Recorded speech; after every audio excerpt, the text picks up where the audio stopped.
Análisis feminista, donde el debate se transforma en propuestas. ¿Qué tal? Muy buenos días. Yo soy Lucía Lagunes Huerta, titular de este programa, y le doy la más cordial bienvenida a precisamente este miércoles 10 de septiembre del 2025. Saludar a las audiencias de Radio Monarca 106.7 de FM en Michoacán, en el estado de Michoacán. Saludos. Y también a Radio Joco 106.9 de FM en el Estado de México. Y mire, en días pasados se llevó a cabo en este país, en México, en esta ciudad, un foro muy interesante precisamente para hablar sobre criminalidad organizada y derechos humanos. Y me parecía muy importante que pudiéramos tener en este espacio, pues, las voces de tres especialistas para poder hablar de los retos de la democracia latinoamericana pues ante estas redes de criminalidad, por lo cual le doy la más cordial bienvenida a Verónica Reina. Ella es directora del Centro de Derechos Humanos, perdón, del Servicio Social Pasionista en El Salvador. Bienvenida, Verónica, ¿cómo estás? Hola, muchas gracias por la invitación.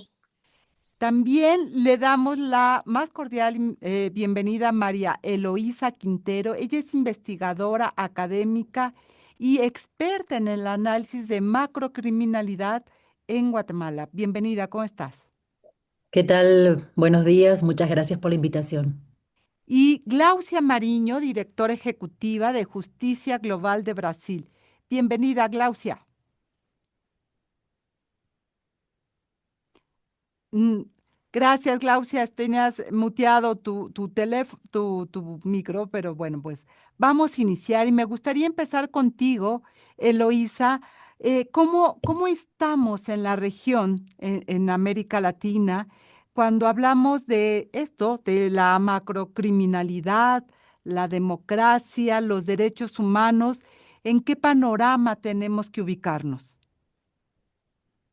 Bueno, es una pregunta muy difícil y fea al mismo tiempo porque sabemos que estamos viviendo una situación bastante complicada todos, ¿no? Y me resulta feo tener que resaltar lo que por ahí a veces está a nuestros ojos, pero es así.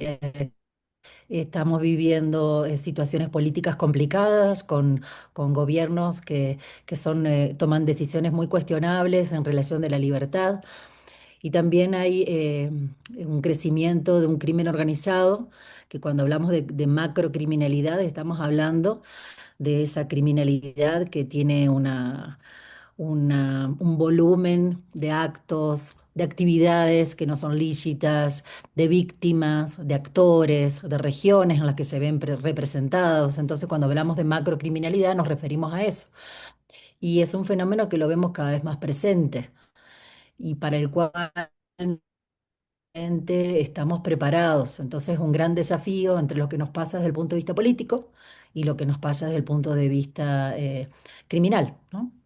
Cuando hablamos de criminalidad, a veces solamente se piensa en un tema de drogas, de estupefacientes, pero estamos hablando de cosas mucho más complejas en términos del tejido social, del tejido político y de los bienes, Verónica Reina. ¿Cómo lo ves tú desde El Salvador y qué es lo que estás mirando y cómo entender esta criminalidad que no depende de un país, sino que es toda una región y en ocasiones más allá de ello? Sí, justamente creo que uno de los análisis que hemos realizado durante estos días pasados fue eso, reconocer las diferentes expresiones de crimen organizado que hay en la región y cómo en El Salvador y en Centroamérica, en particular en Guatemala, Honduras, El Salvador ha habido una marca especial de crimen organizado que está vinculado a la operatividad de las pandillas, en particular de la pandilla MS-13 y el Barrio 18, bueno, se originaron en Estados Unidos, pero que en el caso de El Salvador migraron en la década de los 90 a El Salvador a través de, pues, digamos, deportaciones masivas que Estados Unidos provocó y cómo estas estructuras de crimen fueron un poco evolucionando desde un componente más social, de marginalización de jóvenes que no encontraban oportunidades ni formas de dignificarse personal, profesionalmente en el territorio salvadoreño, y cómo el ejercicio de la violencia y la criminalidad se va convirtiendo en parte de su identidad y terminan constituyéndose estructuras de crimen organizado complejas que operaban en El Salvador, que operaban a nivel incluso centroamericano y que tienen conexiones a nivel incluso de Mesoamérica. Esta complejidad y esta diferencia de expresiones de las estructuras de criminalidad en la región creo que es relevante para entender abordajes, primero las causas, ¿verdad?, principales del origen y de la evolución de estas estructuras, pero también para entender cuáles pueden ser los abordajes diferenciados al momento de atender la criminalidad organizada. Es distinto un cártel de drogas, es distinto una red de trata a lo que ha implicado el fenómeno de las pandillas para El Salvador y para Centroamérica, que en este momento, en el caso de El Salvador, ha implicado también un cambio de paradigma, ¿verdad? Desgraciadamente la construcción de un supuesto modelo de seguridad que ha logrado desmantelar a las pandillas, pero con un costo democrático y en términos de derechos humanos muy alto para el país de El Salvador, y que desgraciadamente se está viendo como un modelo a seguir en la región latinoamericana. Verónica, permíteme detenerme un poco en El Salvador porque, a ver, tenemos que contextualizar para la audiencia que no necesariamente conoce lo que está pasando en El Salvador con Bukele, el presidente. ¿Cuál es ese modelo que se ha desarrollado y cuáles son los costos que se están viviendo para entender lo que podría suceder en otra región? Por supuesto, El Salvador vivió durante más de 2 décadas una fuerte presencia de pandillas, las que mencionaba, la pandilla MS-13 y dos facciones de la pandilla 18, que fueron altamente violentas, que generaron un ambiente de miedo, de asesinato, de agresión hacia la población durante todo este tiempo. Los distintos gobiernos, desde la firma de los acuerdos de paz a principios de los 90, intentaron abordar estas estructuras desde básicamente una lógica de encarcelamiento masivo y estigmatización de poblaciones donde había presencia de pandillas. Sin embargo, con la llegada de Bukele, se ensayó dos estrategias. Uno, la negociación oculta e ilegal con estas estructuras de crimen organizado por parte de funcionarios del gobierno, que permitió la reducción de homicidios y generar condiciones de debilitamiento de las estructuras de pandillas, que desde 2022 se rompe esta negociación y se crea toda una estrategia de guerra en un marco de un régimen de excepción, es decir, de una suspensión de garantías constitucionales en la totalidad del país, que ya lleva más de 3 años y medio en esa suspensión de derechos. Y en ese marco, Bukele desarrolla una arremetida no solo en contra de las pandillas, sino también en contra de la población, que ha llevado a la captura de más de 88.000 personas. Hay el 2,5% de la población adulta se encuentra privada de libertad en el país, y con unas condiciones carcelarias donde la población no, privada de libertad no tiene capacidad de exigir sus derechos, donde hay casos de tortura, de muertes bajo custodia del Estado, y donde, en otras palabras, se ha desarrollado una política de seguridad altamente violatoria de derechos humanos y que no respeta la independencia de poderes del Estado. Y por eso ha sido funcional, entre comillas, o sea, se ha podido implementar sin que hayan controles, sin que hayan frenos por parte del órgano judicial o por parte de la Fiscalía General de la República, ya que estos dos órganos son controlados también por el gobierno de Bukele. Déjame ir ahora a Brasil, Glaucia. A veces no se escucha información de que en Brasil esté pasando, digamos, por historias parecidas a Guatemala, El Salvador, Honduras, el propio México, eh, mm, Colombia en su momento, en fin. ¿Qué pasa en Brasil con esta presencia, si es que le existe o no, de la criminalidad organizada? ¿Cómo está Brasil? Hola a todos. Yo voy a hablar en portuñol. La situación de Brasil es desesperadora. Hay no país 88 facciones que hacen narcotráfico. Duas delas são transnacionais. E uma delas, o PCC, já é considerado uma máfia. Então, a situação é muito grave. O crime organizado brasileiro não atua somente com a venda de drogas. Há interfaces com mineria ilegal, há interfaces com a extração de madeira ilegal, a exploração de mulheres, domínio de territórios, domínio armado, eh, cobram valores, taxas de las personas. É muito grave. Como disse Verônica, todas as saídas de governo brasileiro são insuficientes e levam a um grande encarceramento de nossa população. Brasil tem a terceira maior população carcerária do mundo e também temos a polícia mais letal do mundo. As taxas de mortes provocadas pela polícia são enormes. Há algo muito grave no Brasil. Não há o crime de desaparecimentos forçados. Não há esta tipificação criminal ainda. Então, há muitas violações de direitos humanos que não há números, dados sobre dados oficiais sobre o que acontece. Vale dizer também que o crime organizado em Brasil está articulado com o Estado brasileiro. As milícias são organizadas por policiais, há deputados, agentes públicos, todas as pessoas envolvidas com grupos criminosos.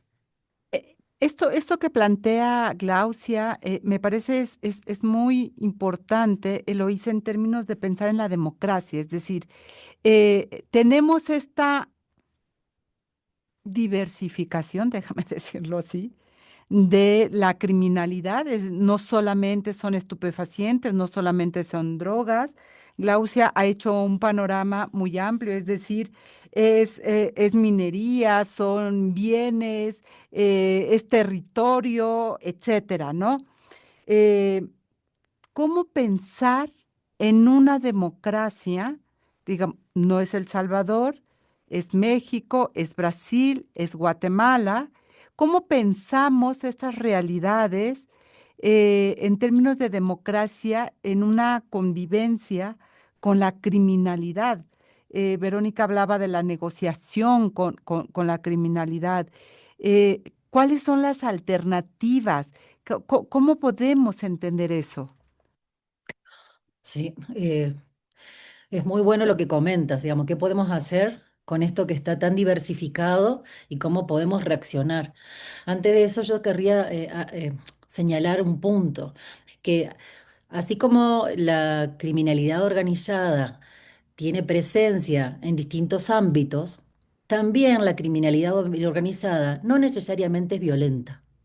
Eso es importante, porque hay momentos, hay regiones, hay países en los cuales uno ve esa manifestación muy sangrante, ¿no? Lo ve a través de homicidios, de atentados, de desapariciones, pero hay una criminalidad organizada que es más limpia y que no es violenta, pero es igual de lesiva, de dañosa para la sociedad. Y esto nos hace pensar, cuando estamos hablando de criminalidad organizada, en que tenemos que estar atentos porque estamos respondiendo ante un gran monstruo que tiene distintas manifestaciones, pero todas son dañinas.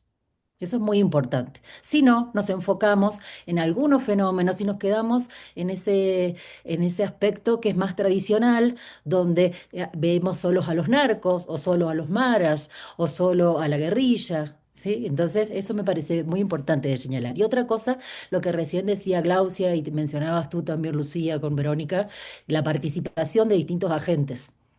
Por ahí decimos, bueno, el crimen organizado está conformado por un grupo de desplazados de Estados Unidos que después se convirtieron en mareros, ¿sí? Y se volvieron violentos y etcétera. O por un grupo de personas con bigote que se llamaban narcotraficantes norteños. Y no, hoy, ¿quiénes conforman la criminalidad organizada? Personas del sector privado, personas o instituciones del sector público y gente que de manera originaria conformó un grupo organizado criminal, ¿no? Que podría llamarse X, ¿verdad? Ahora, la pregunta tuya es, bueno, ¿qué hacemos con la democracia? ¿O cómo impacta eso contra la democracia? O cómo ¿No? la construimos, pero antes de que me respondas, vamos a tener que ir a un corte de estación para que no te rompa en el camino y podamos seguir enlazando, porque es un tema muy importante, efectivamente, para poderlo, para no interrumpirlo y poder seguir el hilo de la conversación. Así que vamos a ir a un corte de estación, no se vaya, volvemos. Los retos democráticos de México ante las redes criminales. México vive una situación crítica en su democracia ante la fuerza del crimen organizado, pero su realidad también se entiende en comparación con el resto de América Latina. De acuerdo con el Índice de Estado de Derecho 2024, del Proyecto de Justicia Mundial, México ocupa el lugar 116 de 142 países evaluados, por debajo de naciones como Chile o Costa Rica, lo que refleja una débil capacidad institucional frente a las redes criminales. En términos de percepción ciudadana, México comparte con naciones como Perú y Honduras un bajo nivel de confianza en la democracia. El Latinobarómetro 2024 indica que solo el 49% de las y los mexicanos apoya la democracia, frente al 65% en Uruguay o el 60% en Argentina. El contraste es aún más preocupante si se observa que el 28% de la población mexicana considera aceptable un gobierno autoritario si resuelve la inseguridad, un dato que muestra el desgaste democrático. La violencia electoral en México se ha convertido en una de las más graves de la región. Mientras en Colombia se reportaron 14 asesinatos de candidatos locales en 2024 y en Ecuador la cifra fue de 9, México registró 34 candidatas y candidatos asesinados durante el proceso federal 2023-2024, según la Iniciativa Global contra la Delincuencia Organizada Transnacional. Este indicador ubica al país como el de mayor violencia política de la región. Los cárteles mexicanos también mantienen un poder económico superior al de otras redes criminales latinoamericanas. El Índice Mundial de Delincuencia Organizada estimó en 2023 que estas organizaciones generan ingresos anuales de entre 35.000 y 45.000 millones de dólares, muy por encima de los grupos brasileños o colombianos. Esa capacidad financiera explica su influencia sobre instituciones y su rol como actores que moldean dinámicas de poder local y nacional. A pesar de estas cifras, México aún tiene fortalezas en comparación con países de Centroamérica y el Caribe. Su tasa de homicidios, de 19.3 por cada 100.000 habitantes en 2024, aunque alta, es menor que la de Honduras y Jamaica. Sin embargo, la persistencia de la impunidad, con más del 92% de los delitos sin sentencia, según el INEGI, coloca al país en una encrucijada: reforzar la legalidad y las instituciones o permitir que el crimen organizado siga debilitando su democracia. Informó para Análisis Feminista Marlene Galván. Recuerde 5535-084761, nuestras vías de contacto. Nos puede encontrar en las redes sociales, ya sea en X o en Facebook, como CIMAC Noticias, y usando dos hashtags, CIMAC Radio y Periodismo Feminista, puede hacernos llegar sus comentarios. Eloísa, antes de irnos precisamente al corte de estación, te preguntaba, con esta diversificación, con esta de la criminalidad, cómo construimos democracia, y escuchando la cápsula precisamente, que es también parte de estos efectos de esta violencia criminal, si no es lo único, pero sí es una parte evidente tal vez para la sociedad. Tú nos decías, no todos los criminales son violentos, y creo que a veces los que están ocultos, ¿no? Pueden ser más peligrosos porque no son tan visibles. Pero Ujú. ¿cómo construir democracia en medio de estas complejidades que tenemos como país, como región, en México, en fin, América Latina, Perú, etcétera? Em, Creo que hay distintas aristas.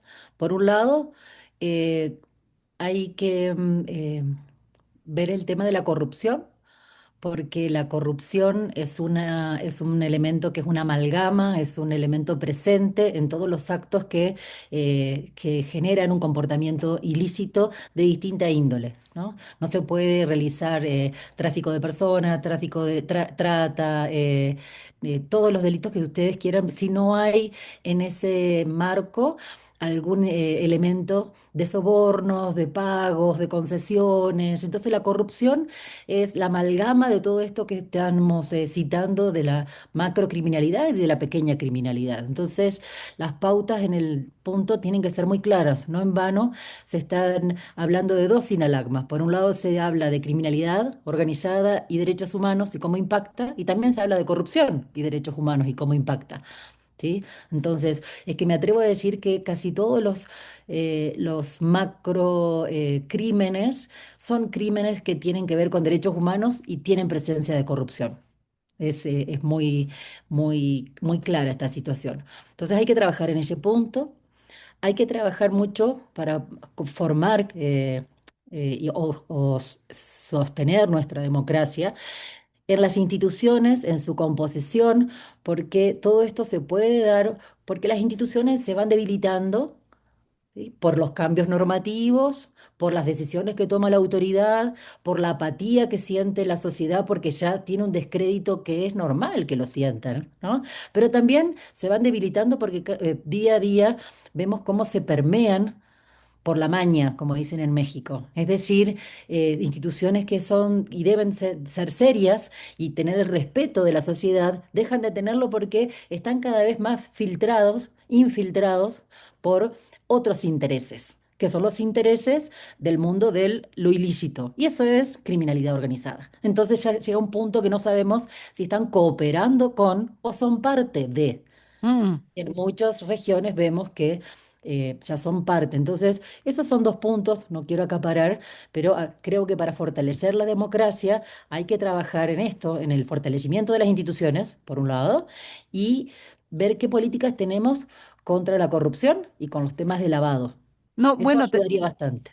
nos colocas una cuesta bastante hacia arriba porque creo que lo que estamos enfrentando en varios países es precisamente esa debilidad institucional, esa gran corrupción que da esa fragilidad a nuestras democracias, Verónica, donde además desde el poder político hay un ataque clarísimo hacia las voces críticas, hacia las organizaciones que están haciendo veduría, es decir, que están observando precisamente las altas tasas de corrupción, la debilidad institucional, que están incluso señalando las complicidades del poder político con la criminalidad, donde se vive persecución a las organizaciones, a periodistas críticos. ¿Qué te puedo contar a ti de El Salvador?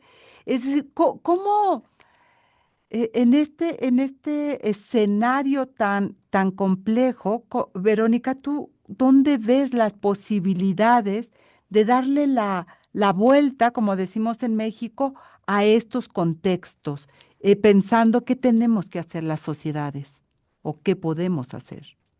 A mí me gustaría sumar un poco justo en esa línea de respecto a lo que, cómo construir democracia y cómo ir fortaleciendo los sistemas democráticos en un panorama cada vez más adverso, donde las sociedades ya no están creyendo en un sistema democrático que les ha quedado debiendo mucho sobre el acceso a servicios y derechos fundamentales. Es curioso porque ahora que se está en la cápsula el Latinobarómetro y la percepción sobre democracia y la confianza en las instituciones. Justamente en esa encuesta, El Salvador se pelea con Uruguay sobre los niveles de satisfacción con la democracia.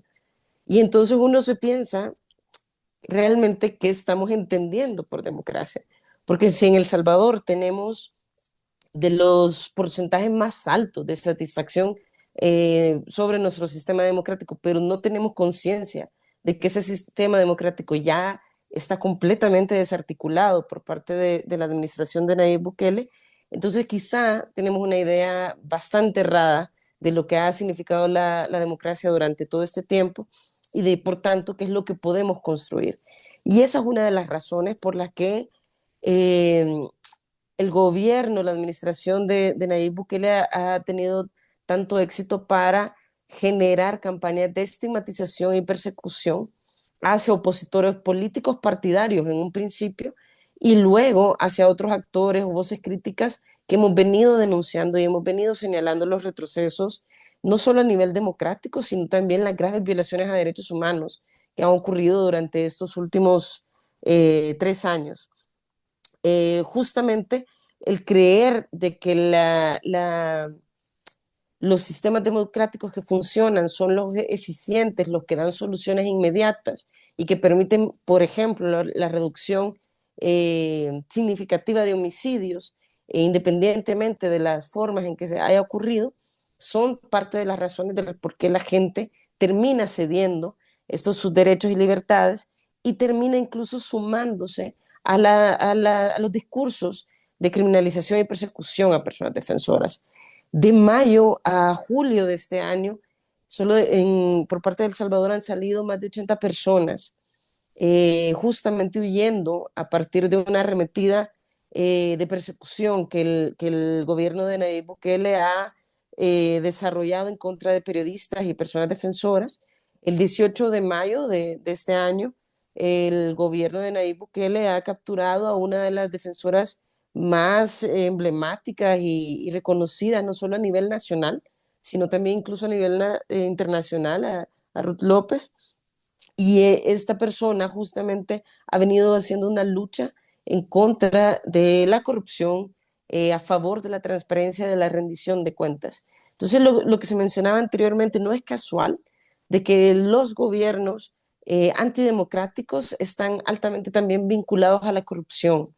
El que Bukele haya logrado reducir los homicidios ha sido a través también de la cooptación absoluta de las instituciones del Estado, donde no hay una institución independiente en el país que permita hacer contraloría al ejercicio estatal. Y por tanto, eso no solo ha llevado a que el gobierno pueda desarrollar todas sus herramientas digamos, llevar toda su fuerza estatal en contra de las pandillas, pero también de la población, también de las defensoras y defensores de derechos humanos, del periodismo, sin que haya algún freno posible, sino que también le ha permitido hacer uso de los recursos del Estado para enriquecerse. O sea, Bukele ha incrementado su capital y su patrimonio y terrenos familiares increíblemente en los últimos años. Y Y, eso es lo que genera condiciones de antidemocráticas, pero también altamente corruptas dentro del Estado. y cuando eso, Glaucia, todo este panorama que se ha planteado cuenta con un respaldo social que, digamos, eh, eh, avala la mano dura, ¿no? Que lo hemos ido mirando, una tendencia social de la derechización, porque estos gobiernos, Bukele ganó en su primer periodo electoral, los gobiernos llegan electoralmente, nos está hablando, ya lo decía Verónica, ¿no? De sociedades que están cambiando su lógica de lo democrático por lo seguro, ¿no? Por la no violencia, aunque haya en ocasiones mucho más violencia. En fin, ¿cómo hacer, Glaucia, para poder construir democracia con esto tan adverso? O avanço da extrema-direita é um fenômeno mundial. Há um importante defensor de direitos humanos já falecido brasileiro, que se llama Betinho. Betinho Herbert de Souza dizia que a democracia é uma construção. Necessitamos construir a democracia em todos os momentos, enquanto estamos aqui falando, em nossas casas, em nossas associações, em nossas lutas. eh, nossa região, temos que fazer esse exercício. E, de acordo com o Betinho, a democracia há 5 pilares: a liberdade, a solidariedade, igualdade, a participação, que é fundamental. Precisamos nos mobilizarmos cada vez mais. E acho que eu falei todas, né? Solidariedade, igualdade, participação, diversidade. É fundamental. Pero lo avanço da extrema-direita e a ação da criminalidade organizada fazem um cenário de medo e terror na atuação das organizações da sociedade civil e dos defensores de direitos humanos. Precisamos criar estratégias de luta para conseguirmos resistirmos a essa ação que estes grupos estão fazendo, porque o avanço do crime organizado, da extrema-direita, quanto da direita, eles criam fraturas em nossa democracia. Não há democracia com criminalidade organizada, não há democracia sem participação, sem liberdade. E, infelizmente, a história da América Latina é a história do autoritarismo. Precisamos repensar as formas de construção de uma nova sociedade em nossa região. Pues casi nada. Verónica, si quieres, ahora vamos regresando para los minutos que nos queda todavía de programa. Em, Pensando, uno, que nuestras naciones básicamente siguen teniendo esta lógica electoral para los cambios de gobierno, esta lógica todavía partidaria, muy formal de esta democracia, ¿no? Frente a este contexto, las sociedades, las organizaciones, y bueno, y un vaciamiento, esto que tú planteas de lo que ocurrió o que está ocurriendo en El Salvador, 80 personas que han sido, pues que han tenido que salir de El Salvador, defensores, periodistas, te habla de una masa crítica que es la que está saliendo de las naciones. Bueno, ni pensar en Nicaragua, ¿verdad? Porque pues ahí ya hablamos de otros escenarios. Pero en México, si bien no tenemos estos grados de expulsión de las personas, porque todavía tenemos márgenes de movilidad, pero también cada vez se está volviendo más complejo ser persona defensora, más complejo ser persona periodista de manera crítica.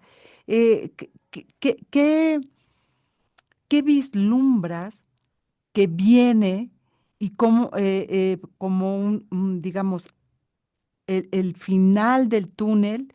¿Dónde lo miras, Verónica? Es un, es un momento crítico, ya se mencionaba por parte de Glaucia que es una tendencia mundial.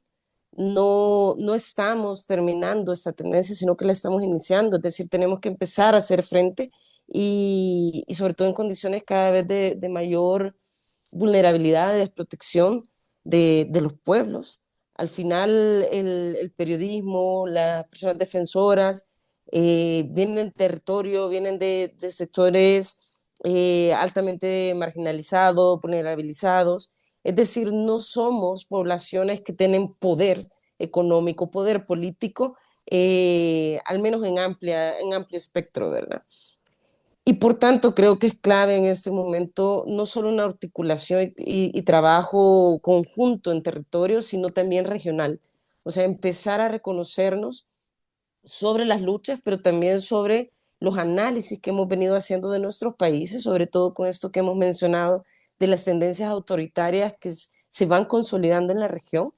Nicaragua me parece un país clave que hay que entender, que hay que seguir hablando de Nicaragua, hay que seguir exigiendo la recuperación del país por parte del pueblo nicaragüense, y hay que entender que El Salvador no es un modelo democrático a seguir, no es un modelo en absolutamente nada a seguir, es un modelo de autoritarismo, que cuando cualquier país, cualquier gobernante, cualquier candidato o candidata a un puesto público hace mención del modelo Bukele como una forma de movilizar su plataforma política hacia algo popular, hay que tener miedo, hay que tener precaución y hay que denunciarlo, porque es justamente, para mí lo clave es no solo preocuparnos por la situación de El Salvador en este momento, sino preocuparnos por la situación de nuestros países hermanos que están luchando por la democracia y que están teniendo los peligros de que un modelo como el de Bukele también se instale en sus países. Y ahí donde creo que la solidaridad también de lo que se hablaba por parte de Glaucia,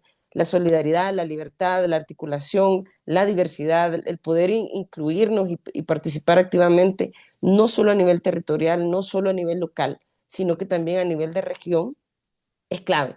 Y es un momento donde los movimientos de derechos humanos, los movimientos que creemos todavía en las libertades fundamentales, debemos de unificarnos y generar otras condiciones de diálogo y de trabajo conjunto. Creo que en ese sentido el movimiento feminista es de los que pudieran hacer cambios dramáticos en la situación de la región latinoamericana, porque han sido los movimientos masivos mejor articulados en la región, que han generado transformaciones sustanciales en las últimas décadas, y que creo que hay una claridad política que va en contra de esta militarización, de los autoritarismos, y sobre todo que reconoce la diversidad y la inclusión como un elemento fundamental para las transformaciones. Vamos a ir a un corte de estación, Eloísa, y regresando de este corte, seguimos hablando de cuál es la luz al final del túnel, si les parece. Volvemos. Estas son las efemérides de la semana. El 8 de septiembre se conmemora el Día Mundial de la Fibrosis Quística. Este día se dedica a aumentar la conciencia sobre esta enfermedad genética y a promover la investigación para mejorar el diagnóstico, tratamiento y calidad de vida de quienes la padecen.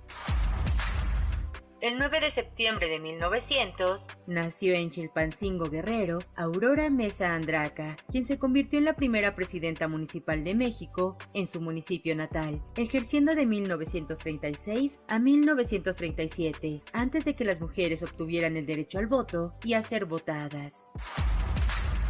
El 10 de septiembre de 1797 falleció Mary Wollstonecraft, una de las figuras más influyentes en la historia del feminismo. Es conocida por su obra Vindicación de los Derechos de la Mujer, en la que argumenta que la supuesta inferioridad de las mujeres se debe a la falta de una educación igualitaria. Su legado, que subraya la importancia de la educación de las mujeres, fue celebrado y reivindicado por figuras como Virginia Woolf y Emma Goldman. El 10 de septiembre de 1994 concluyó en El Cairo, Egipto, la Conferencia Internacional sobre la Población y Desarrollo, que se llevó a cabo durante 7 jornadas. Este evento histórico resultó en la aprobación de un programa de acción que incluyó la promoción y garantía de los derechos sexuales y reproductivos de las mujeres, marcando un hito en la política global sobre salud y derechos reproductivos.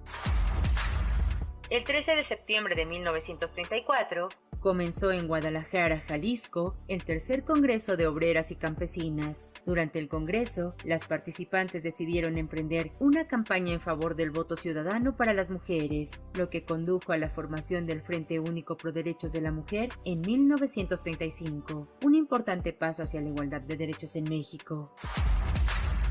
El 14 de septiembre de 1990 se conmemora el Día Latinoamericano de la Imagen de la Mujer en los Medios. Esta fecha fue elegida en memoria del lanzamiento del programa Viva María, presentado por Mara Regiadí, como un esfuerzo por mejorar y promover una representación más equitativa y positiva de las mujeres en los medios de comunicación. aquí en Análisis Feminista.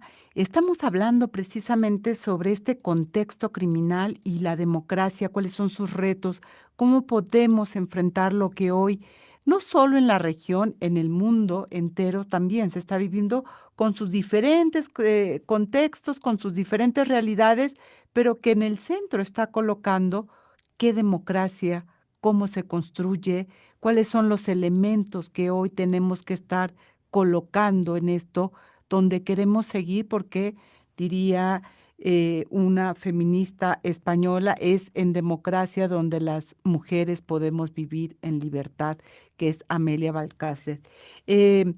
Y quisiera recuperar el punto donde Verónica lo dejó en el segmento pasado, que es cuál es la luz que hay al final del camino, Eloísa, y si coincides también que el feminismo contribuye enormemente a esta nueva construcción de democracia en nuestra región y yo diría en el mundo.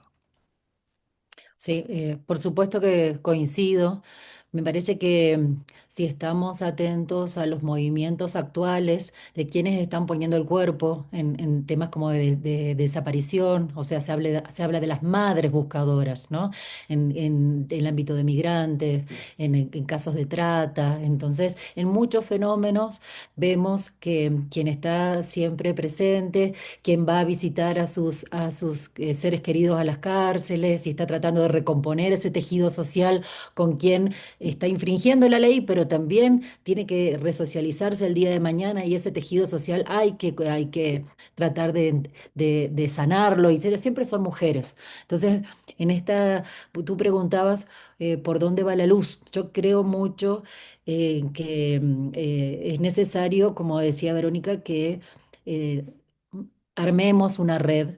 Nos han dividido las temáticas, cada uno se ha focalizado y los periodistas se defienden entre sí, ¿no? Los defensores de derechos humanos a veces hasta se separan de los periodistas por razones que no viene a cuento de detallar. Después están las víctimas de feminicidio, y todos nos vamos trabajando en cada uno de los focos de riesgo, de peligro, de daño, pero creo que llegó el momento de unirse, porque en realidad somos todos víctimas como sociedad de una macrocriminalidad, ¿no? Que tiene su erosión, y tiene su erosión en distintos ámbitos, en la democracia, en derechos humanos y en demás, pero todo tiene que ver con lo mismo, con ser o no ser libre. ¿Sí? Es decir, tenemos derecho a elegir, pero mientras tanto no se metan con nosotros, ni con tu vida, ni con la posibilidad de señalar quién quiero y qué tipo de país quiero y cómo quiero llegar a vivir. Entonces, la luz me parece que va por armar redes. ¿Sí? Poner el foco, creo que tenemos un papel importante nosotros como sociedad civil, ¿no? Somos responsables, pero no los únicos, pero sí tenemos un papel muy importante, y arroparnos, pero arroparnos de esas cosas que decía Glaucia, que me parece también bueno.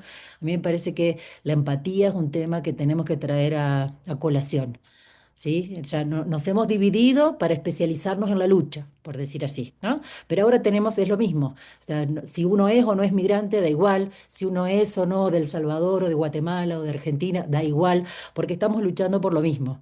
¿Sí? Ambientes libres en los cuales cada uno decidir pueda decidir qué tipo de gobierno quiero, qué tipo de vida que trato de tener, quién quiero de vecino, ¿no? Cómo quiero. Entonces, en eso también me parece que la luz va a estar más clara cuando nosotros cuidemos, tutelemos el derecho electoral. No es menor. En todos los países, ahora en Guatemala va a haber elecciones el año que viene, nosotros en Argentina tenemos elecciones en puerta, y cuando uno habla de derecho electoral, eso también tiene relación con macrocriminalidad, porque por algo existe el delito que se llama financiamiento electoral ilícito. ¿Qué quiere decir? Que intereses ocultos, ¿no? No blanqueados, que pueden ser provenientes del crimen organizado netamente, o provenientes del sector empresarial o del sector de fondos que vienen públicos y están desviados, no importa.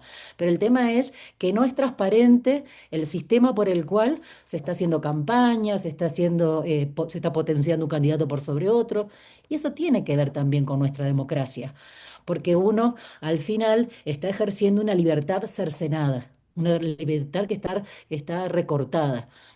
Y tenemos que cuidar, ¿no? Tenemos que cuidar porque como sociedad podemos hacer distintas cosas. Una es actuar y la otra es votar. Entonces, no es menor este tema de tutelar el derecho electoral, cuidar el financiamiento electoral ilícito, cuidar cómo elegimos, cuidar las carreras de los fiscales, me parece muy importante, ¿no?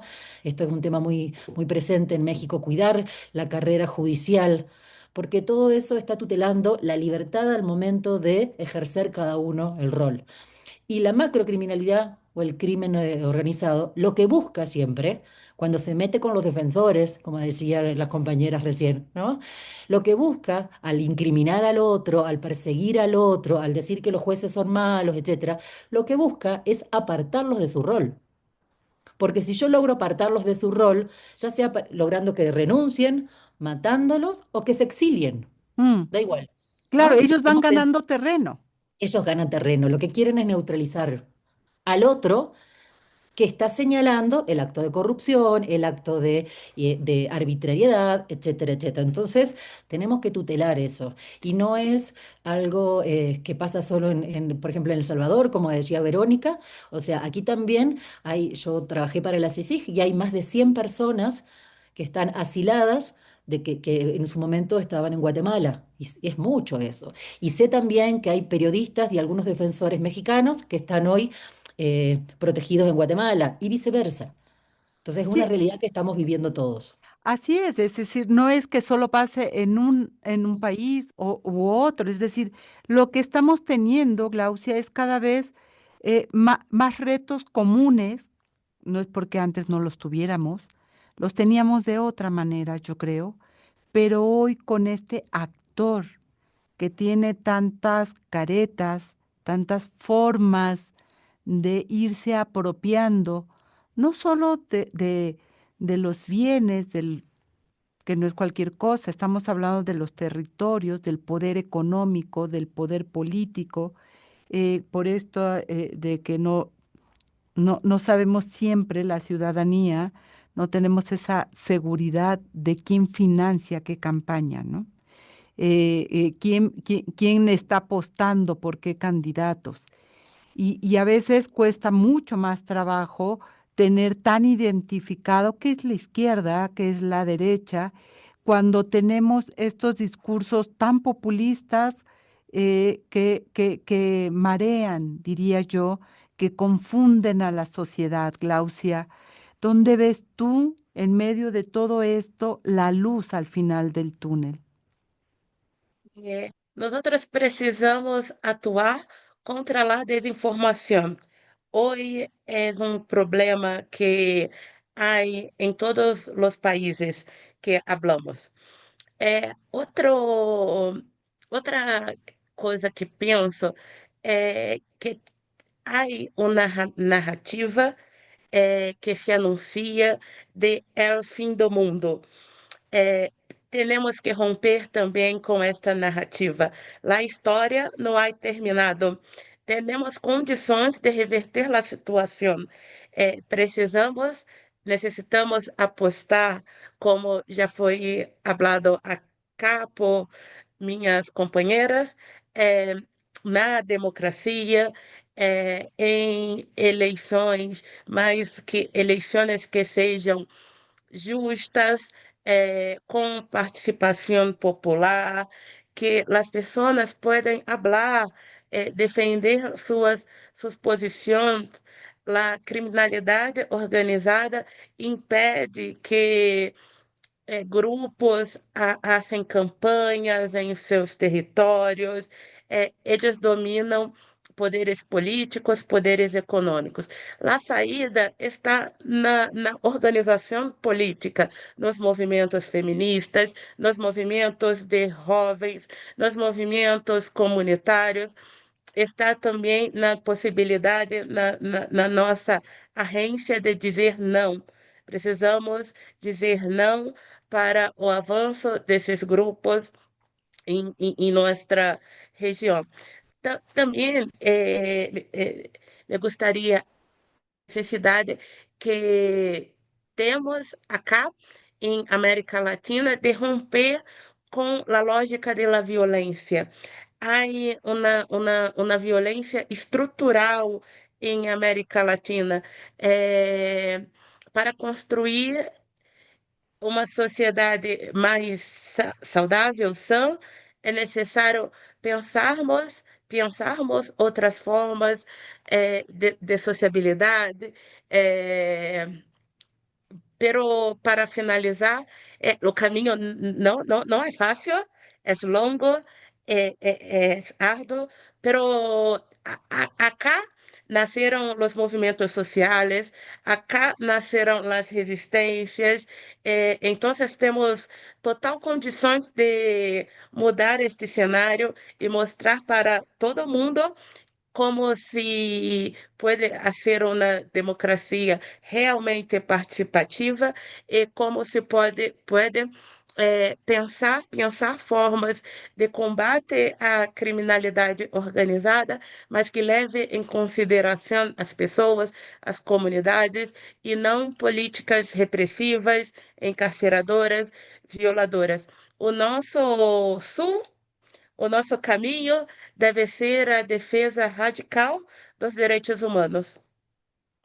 Verónica, ya estamos a punto de cerrar este programa, pero quisiera no perder esto que tú decías, ¿no? Cuando uno mira la participación ciudadana o la valoración o la concepción que se tiene en las poblaciones de qué es democracia, eh, ¿qué no habría que perder de vista para la sociedad? Es decir, eh, eso que llamemos democracia, que sí o sí debe de tener como casi como receta de cocina. Yo creo que la democracia se fundamenta en las libertades, en el ejercicio de derechos, en la inclusión. Es decir, no podemos hablar de un sistema democrático que deje fuera a las personas. No podemos hablar de un sistema democrático que no garantice los derechos de todas y todos. O sea, no podemos hablar de un sistema democrático que crea de que hay personas que se merecen menos derechos que otros. Y esos son los elementos que no podemos en ningún momento soltar y que tienen que estar dentro de nuestras luchas, desde el territorio, desde lo nacional y desde lo regional. Creo que si la gente entiende el valor logra apropiarse de estos elementos fundamentales de empatía, de libertades y de derechos humanos, puede construir sociedades más justas, pueden construir sociedades más equitativas, sociedades donde cabemos todos y todas. Y ese es un elemento central que nos permite generar también condiciones de vida más dignas, condiciones de vida más cálidas, y donde creo que las mujeres, a pesar y a favor de nuestra historia, sí hemos estado más vinculadas a las lógicas de cuidado y eso nos da una perspectiva de vida distinta, donde la lógica autoritaria, la visión militarista no entra y donde tratamos en todo caso de construir tejido comunitario y social desde los cuidados y desde la empatía y desde los cariños. Eso es fundamental y creo que el elemento humano de nuestra lucha debe de estar como el centro para defender los sistemas democráticos en nuestros países. Pero cuando se ha colocado en estas narrativas, Glaucia, que tú señalabas, de poner en contraposición, ¿qué quiere? ¿Estas cuestiones abstractas de libertad, de derechos o la seguridad y tener 4 tiendas o 25 productos, 18 en los cuales elegir? Esta lógica de comercio neoliberal, ¿no? Entre más marcas podemos vivir mejor, lo cual es una ficción, por supuesto. Cómo construir una narrativa que acerque a la población las ganancias, sí, en conceptos tan abstractos que a veces no logramos aterrizar? Precisamos pensar que a história da América Latina é a história da exploração, da colonialidade, da escravidão. Quando hablo sobre novas narrativas, como nós outros podemos romper com esta história e pensar o novo. Lá, O México ensina mucho para nosotros con tanto, desculpa, lo siento, Si quieres los, tomar un los poco de agua, si tienes movimientos, ahí, Glaucia, en lo no, que... ¿Bien? ¿Estás no, bien? no, está bien. No movimento tanto Zapata, depois o movimento zapatista, as mulheres indígenas, andinas, com o bem viver, as mulheres negras brasileiras. Há muitas experiências em Latinoamérica de como podemos apresentar um novo mundo que não esteja baseado em la violência, em la exploração de la terra, de la natureza, e outras formas de sociabilidade. Pero é difícil, o capitalismo é, um, é, tenta tenta apagar todas as nossas possibilidades sonhos. Pero es necesario resistir, es necesario estar aquí hablando, es necesario se encontrar, es necesario creer que podemos construir um novo mundo, uma nova sociedade. E os exemplos existem. Precisamos de coragem para seguir em frente. Eloísa, ¿con qué terminarías esta conversación y este programa? Em, yo diría que me gustaría que fuera un mundo como el libro de Gioconda Belli, ¿no? Ese de tacones rojos que dice El país de las mujeres. Pero bueno, no, sería una salida muy, muy bonita. Pero creo que me quedo con las palabras esperanzadoras de Glaucia. Creo que sí, que hay que hacer cosas. Y algo que dijeron hoy en un congreso, que decíamos, bueno, tenemos dos opciones, o luchar contra crimen organizado, desigualdad, etcétera, o armar un plan B, ¿sí? Armar otra modalidad de vivir, otra forma, ¿sí? Otra forma de vincularse como empresa frente a las mineras, frente a los derechos humanos, otra forma de ejercer, digamos, mi derecho al voto. Entonces, trabajemos en eso, para no, porque incluso siento que nos van marcando la agenda. Y nosotros vamos reaccionando en la lucha por donde ellos nos van poniendo los caballitos de batalla. Entonces, bueno, armemos un plan B que nos acerca a esos ideales que estamos tratando de conservar o de fortalecer. Pues armar el plan B será la tarea de los próximos años. Me parece que será parte de lo que este mundo, este planeta, además, está urgido de que empiece a tener más rostro ese plan B. Verónica Reina, directora de Derechos Humanos del Servicio Social Pasionista del Salvador, muchas gracias por estar con nosotras esta mañana. María Eloísa Quintero, investigadora académica y experta en análisis de macrocriminalidad en Colombia, México, Perú. Muchas gracias también por compartirnos esta mañana. Glaucia Mariño, directora ejecutiva de Justicia Global de Brasil, gracias por estar aquí. Y pues a nuestra audiencia, muchísimas gracias por seguir este programa y esta emisión a lo largo de esta hora. Y nos escucharemos el próximo miércoles en punto de las 11 de la mañana aquí en Análisis Feminista. Recuerde que la producción estuvo a cargo de Lucero Zamora, Saraí Nicanor y Abril Holguín en la asistencia de producción, Marlene Galván, quien realizó las cápsulas que escuchamos, el guión. Así que nos escuchamos el próximo miércoles también en Radio Monarca en el 106.7 de FM y en Radio Joco también en el Estado de México en el 106.9. Tenga un excelente día. Hasta pronto. Yo soy Lucía Lagunes. Tenga excelente día. Análisis feminista, donde el debate se transforma en propuestas.